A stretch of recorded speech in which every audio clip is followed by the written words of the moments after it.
ভাইয়ের মাধ্যমে হাজার না লাখো মানুষ উপকৃত হচ্ছে, এবং সেটা শুধু দেশে না, দেশের বাইরেও।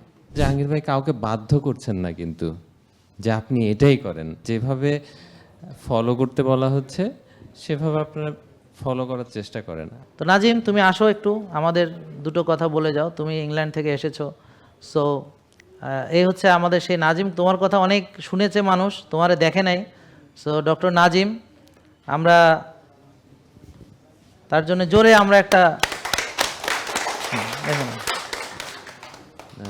ফার্স্ট অফ অল জাহাঙ্গীর ভাইকে অনেক ধন্যবাদ যে উনি সময় বের করেছেন। আজকে অনেকক্ষণ ওনার সাথে কথা হলো, প্রায় 4 বছর পরে দেখা হলো মনে হয় জাহাঙ্গীর ভাইয়ের সাথে। তো যদিও আমি বাইরে ছিলাম, বাইরে থাকা অবস্থায় খবর আমি পেতাম, এবং আমি নিজে খুবই আনন্দিত হতাম যে জাহাঙ্গীর ভাইয়ের মাধ্যমে হাজার না লাখো মানুষ উপকৃত হচ্ছে, এবং সেটা শুধু দেশে না, দেশের বাইরেও।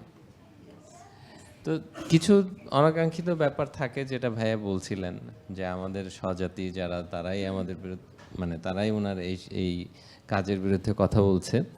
বাট আপনারা সবাই জানেন যে ভালো কিছু করতে গেলে রেজিস্ট্যান্স আসবেই, এটা আমরা মেনে নিয়েছি, কোনো অসুবিধা নেই। শুধু আপনাদের সবার জন্য শুভকামনা যে যেভাবে ফলো করতে বলা হচ্ছে সেভাবে আপনারা ফলো করার চেষ্টা করেন। আর 2 নম্বর কথা হচ্ছে, জাহাঙ্গীর ভাই কাউকে বাধ্য করছেন না কিন্তু, যে আপনি এটাই করেন। জাহাঙ্গীর ভাই নলেজটা ডিসেমিনেট করছেন, যে এই রুট কজে উনি হাত দিয়েছেন, যে কেন এটা হচ্ছে। তো কেনটা আপনাকেও বুঝতে হবে, আমাদেরকেও বুঝতে হবে। যদি আমরা কেনর উত্তরটা জানি, তাহলে তখন সমাধানটা সহজভাবে হবে। তো সবাইকে ধন্যবাদ। জাহাঙ্গীর ভাই, thank you so much. Thank you, অনেক ধন্যবাদ। জেকে লাইফস্টাইল, ওষুধ মুক্ত সুস্থ জীবন।